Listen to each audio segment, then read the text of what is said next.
গিন্নি, আরে ও গিন্নি, কোথায় গেলে? দেখে যাও তো, আমি সেই কখন থেকে বসে আছি, একটু চা জল এখনো পাইনি।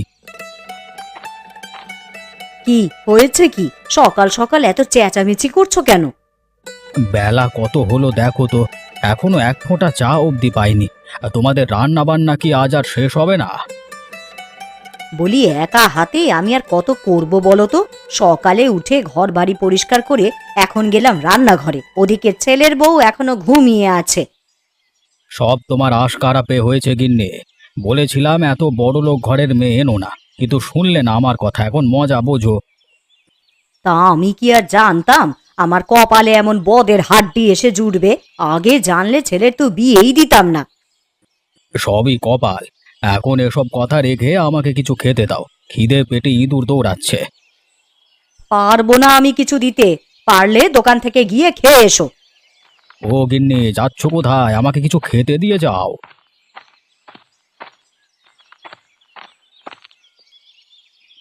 এই নিন বাবা, আপনার সকালের নাস্তা। আর সে কি বৌমা, তুমি উঠে গেছো? হ্যাঁ বাবা, আপনাদের চেঁচামেচি শুনে ঘুম ভাঙলো। আহা, এত কষ্ট করে এসব আনতে গেলে কেন? আমি দোকানে চলে যেতাম। তার দরকার নেই বাবা, এই বৃদ্ধ বয়সে আপনি দোকানে যাবেন কেন? যা লাগে আমাকে বলবেন। ঠিক আছে মা, তুমি আছো বলে এখনো ঠিকই আছি। জয়া, আমি একটু বের হচ্ছি, হ্যাঁ, ফিরতে দুপুর হবে। সে কি, তুমি এই সাত সকালে কোথায় যাচ্ছ? কিছুই যে খাওনি সকালে। আরতে যাচ্ছি, ওখানে খেয়ে নেব। একটা ছাতা নিয়ে যা সাথে, যা রোদ উঠেছে আজকে, হাঁটতে চলতে অসুবিধে হবে। ওসব লাগবে না, কোথায় না কোথায় হারিয়ে ফেলবো কে জানে।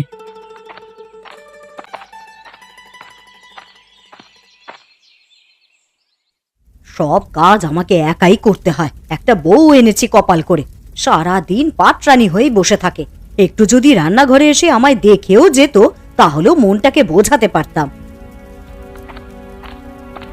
মা, কি করছেন?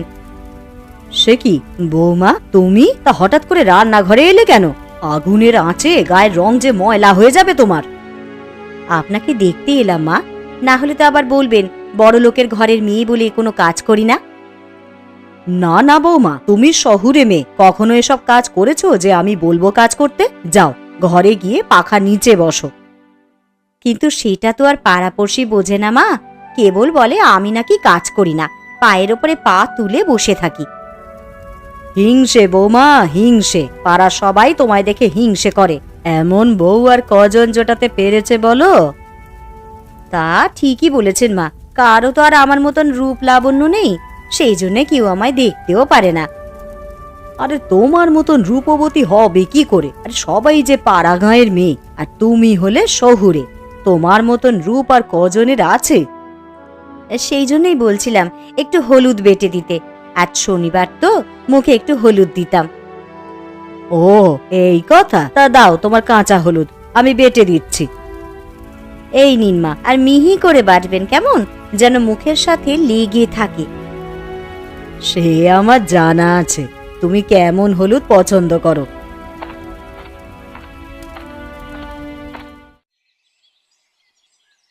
ওহ বাবা, সারা সংসারের কাজ শেষ করে এই মাত্র একটু অবসর পেলাম। যাই, এখন একটু বিশ্রাম নিই।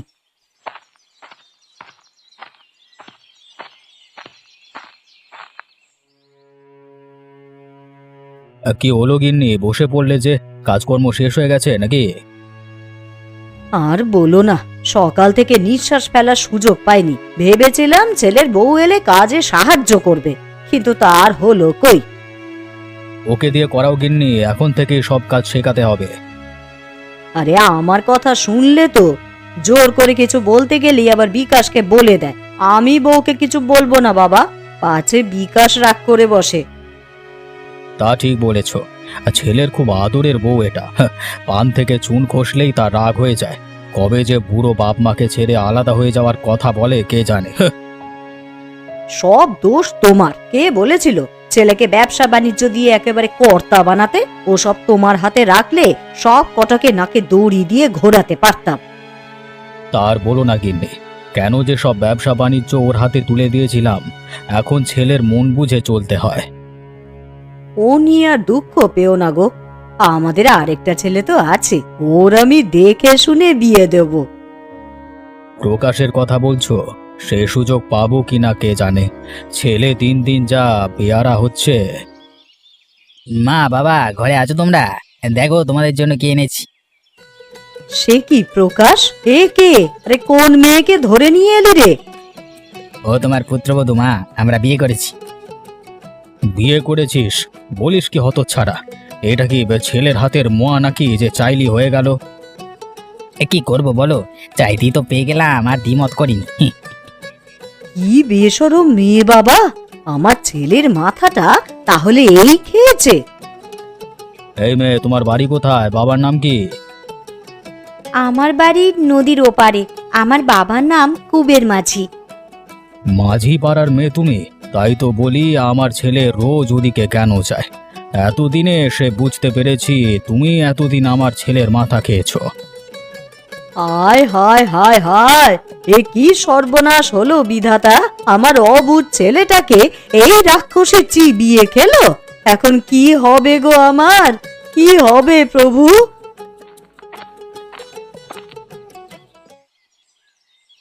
কি হলো মা? রাক্ষসী আবার কাকে খেলো? সে কি, ওকে দেখতে তো ঠিক রাক্ষসীর মতনই লাগছে।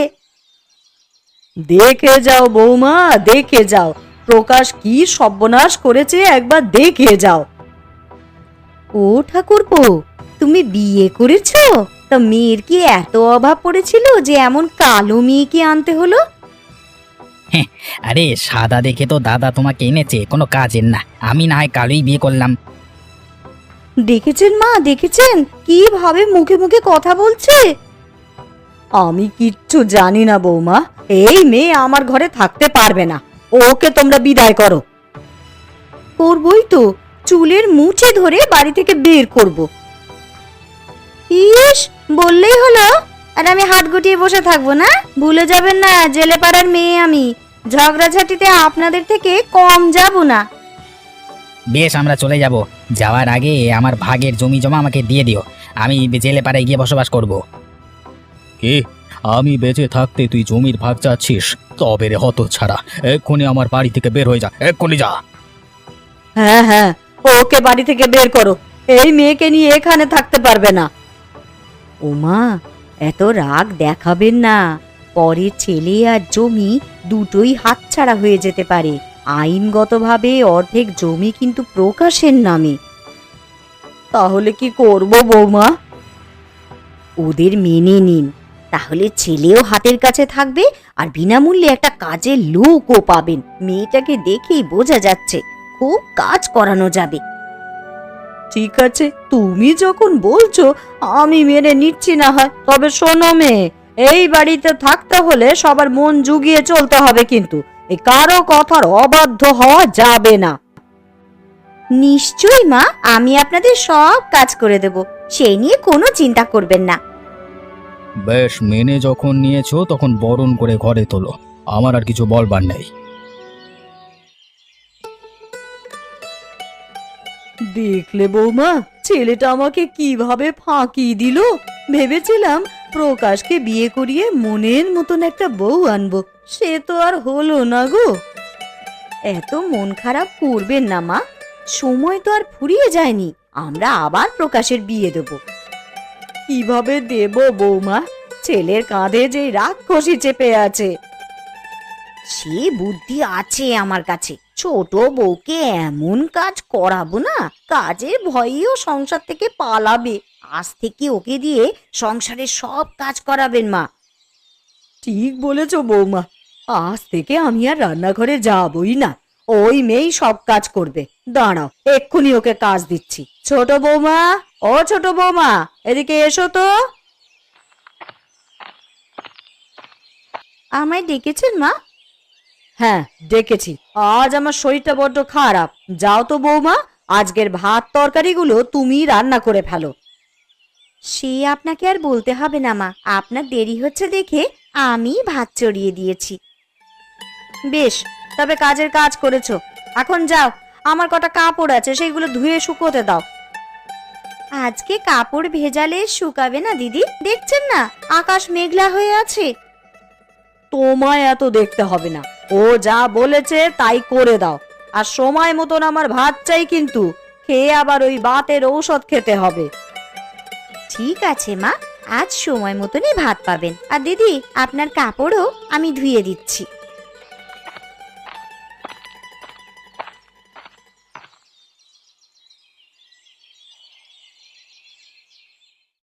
আর একটু মাছ দেবো তোমায়? তরকারি যে শেষ হয়ে গেল। না গিন্নি, আর লাগবে না। তা আজকে তরকারিটা কে রান্না করেছে? কেন বাবা, ভালো হয়নি বুঝি? কে আর রান্না করবে, তোমার এই ছোট বউ রান্না করেছে, সেই জন্যই তো এত খারাপ হয়েছে। না মা, আজকের তরকারিটা খুব সুস্বাদু হয়েছে। এমন রান্না অনেক দিন খাইনি। সে কি, তুমি আমার রান্না খেয়েও তো এত প্রশংসা করনি, আর ছোট বউয়ের হাতের একটু ঝোল খেয়ে একেবারে গলে গেলে। তুমি রান্না করলে কখন জয়া? সারাদিন তো রূপচর্চা নিয়ে থাকো। শোনো ছোট বউ, ওইদিকে এসো তো। হুট করে তোমাদের বিয়ে হয়ে যাওয়ায় তোমায় কিছু দিতে পারিনি। এই হারটা রাখো, তোমার জন্য গড়িয়ে এনেছি। কি, তুমি ওকে সোনার হার দিচ্ছ? এটার কি দরকার ছিল দাদা? আমাদের আশীর্বাদ করলেই তো হতো।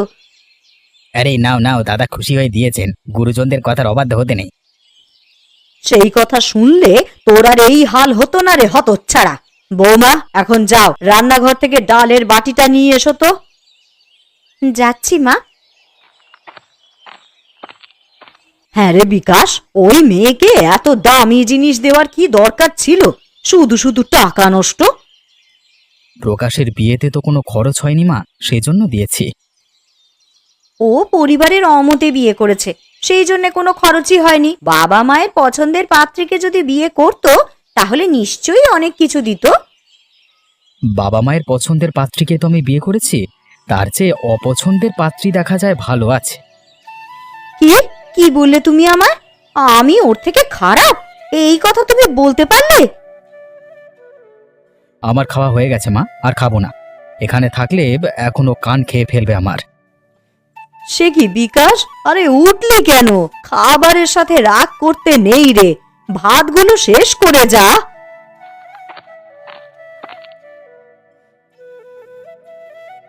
সে কি দাদা, উঠে পড়লেন যে? আপনার জন্য পায়েস এনেছি। বাহ বাহ বাহ বাহ বাহ, খাওয়ার শেষে পায়েসও আছে দেখছি। বিকাশ, পায়েসটা অন্তত খেয়ে যা, নিশ্চয়ই সুস্বাদু হবে। বেশ, দাও দেখি কেমন পায়েস রেঁধেছো তুমি।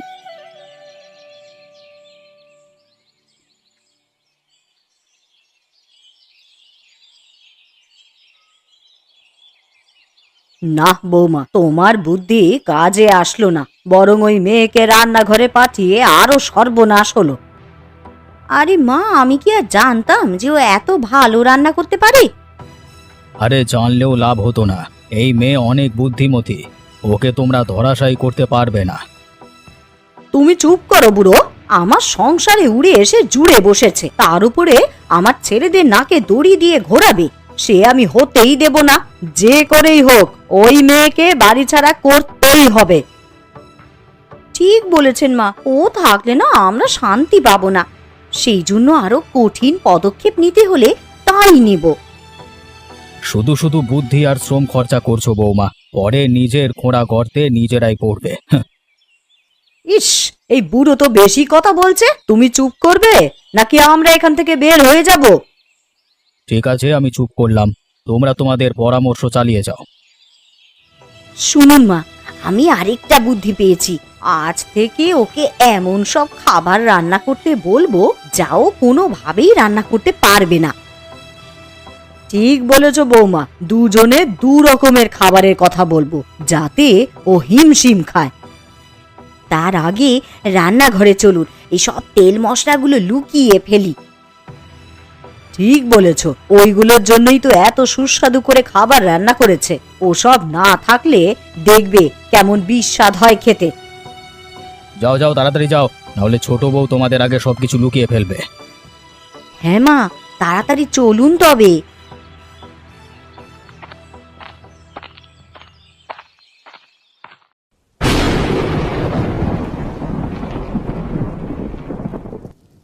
আজকে খুব জোরে বৃষ্টি পড়ছে মা, 2-3 দিনের আগে বোধহয় থামবে না। তাই তো দেখছি গো, এই বৃষ্টিতে মুড়ি মাখা খেতে পারলে খুব ভালো লাগতো বৌমা। মুড়ি খাবেন? আমি এক্ষুনি নিয়ে আসছি মা। তাহলে যাও, আর একটু বেশি করে ঝাল আর পেঁয়াজ দিও।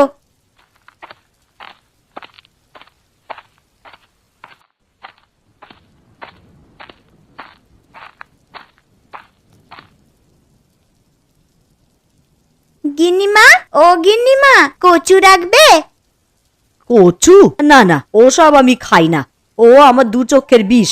নিয়ে যা এক্ষুনি এখান থেকে।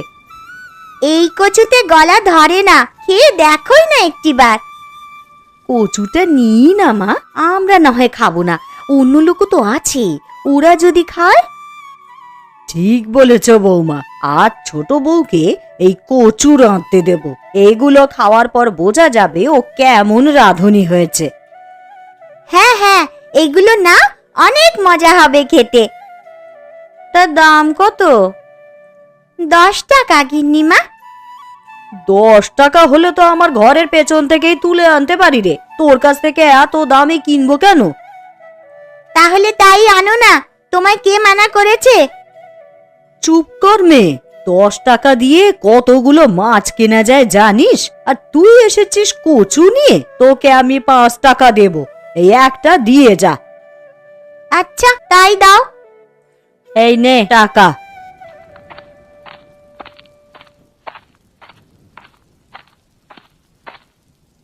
না মা, এগুলো কিনে জিতেছেন, যত বাজে কচু হবে রান্নাও ততই খারাপ হবে। তা ঠিক বলেছ, এখন চুপ করো, ওই যে ছোট বউ আসছে। এই নিন মা, এই আপনার মুড়ি মাখা। এই কচুটা ধরো বৌমা, আজ দুপুরে এইটাই রান্না করবে। কচুগুলো রেখে ভালোই করেছেন মা, আজ ঘরে আনাজ তরকারি কিছুই নেই, তেলটাও শেষ হয়ে গিয়েছে। তা তেল নুন ছাড়া রাঁধতে পারবে? পারবো দিদি, শিশিতে যা তেল আছে তাই দিয়ে কচুটা হয়ে যাবে। বেশ তাই করো, আর ভালো করে রান্না করবে কিন্তু, গলা যেন আবার না ধরে। গলা ধরবে না মা, আপনি সেই নিয়ে নিশ্চিন্তে থাকুন। কচু কোটা শেষ হয়ে গেছে, যাই এবার তরকারিটা বসিয়ে দিই। এদিকে বেলাও অনেক হয়েছে, সবাইকে খেতেও তো দিতে হবে। গিন্নি, আরে ও গিন্নি, কোথায় গেলে? দেখো কি নিয়ে এসেছি।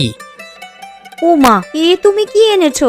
এই দিনে এখন হাঁস রান্না করতে হবে? আরে বৃষ্টির দিনই তো হাঁসের মাংসের মজা। হ্যাঁ, ভালো করে রান্না করবে কিন্তু, অনেকদিন হাঁসের মাংস খাই না।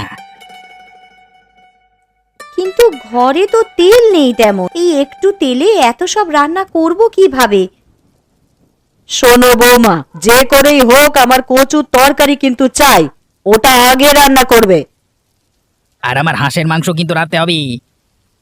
আমারও হাঁসের মাংস খেতে খুব ইচ্ছে করছে ঠাকুরপো, ওইটা দিয়ে আজ পেট ভরে ভাত খাবো।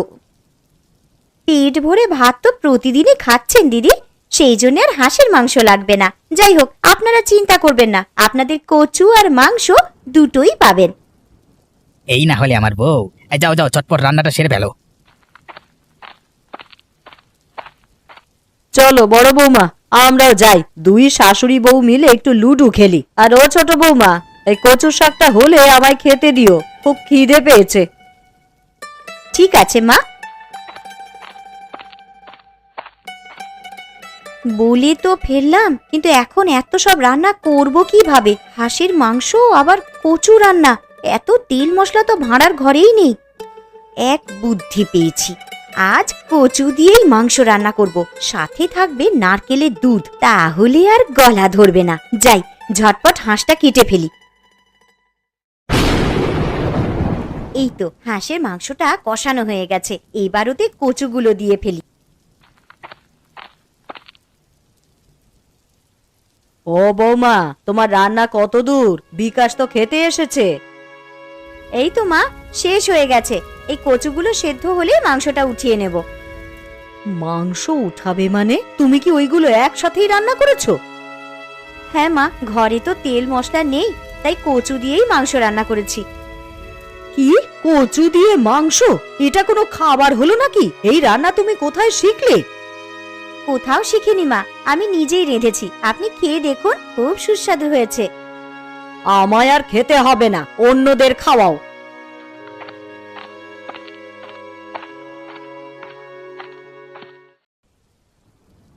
আহ, অনেকদিন পর হাঁসের মাংস খাচ্ছি। এদিকে বৃষ্টিও পড়ছে, আবহাওয়ার সাথে মিলে গেছে একেবারে। হ্যাঁ, আজ অনেক মজা করে মাংস খাবে। একবার মুখে তুলে দেখোই না কি রান্না করেছে।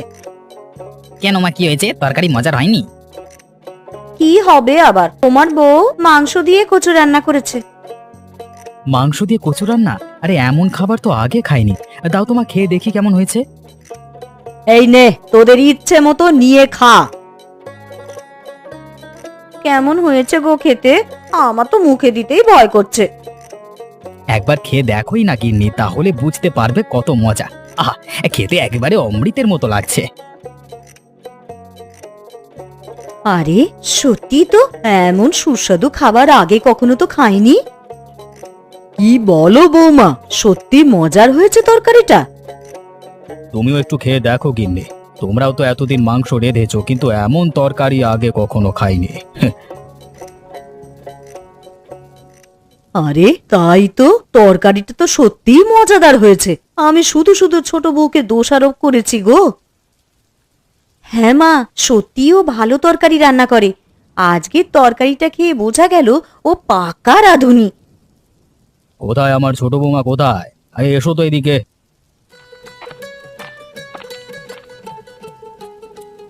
বলুন বাবা। আজকে তুমি অনেক সুস্বাদু খাবার রান্না করেছো মা। আজকে থেকে তোমার উপর থেকে আমাদের সব অভিযোগ উঠে গেছে। আর আজকে থেকে আমি ভাড়ার ঘরের দায়িত্ব তোমাকে দিলাম। তুমি নিজ হাতে সবকিছু রান্না করবে। হ্যাঁ বৌমা, আজ থেকে তুমিই রান্না করবে, আর অন্য সব কাজ আমি করব। রান্নাঘরের সব কিছু লুকিয়ে ফেললে আমি রান্না করব কিভাবে মা? এই কথা বলে আর লজ্জা দিও না বৌমা। আমি সব কিছু ফিরিয়ে দিচ্ছি, আর ভাড়ার ঘরের চাবিও তোমার হাতেই দিচ্ছি। তোমরা সবাই কাজ করবে, তাহলে মেজ বউ বসে থাকবে কেন? শোনো জয়া, তুমিও ইন্দুবালাকে সাহায্য করবে। ওর কাছ থেকে কিছু রান্না শিখে রেখো, ভবিষ্যতে কাজে দেবে। আমাকেও কাজ করতে হবে? বেশ, আমিও রান্নাই করব তবে। যাক, অবশেষে তোমরা আমার বউকে পছন্দ করলে। বৌমাকে পছন্দ না করে উপায় নেই। ও মাংস কচু দিয়েই আমাদের মন জয় করে নিয়েছে।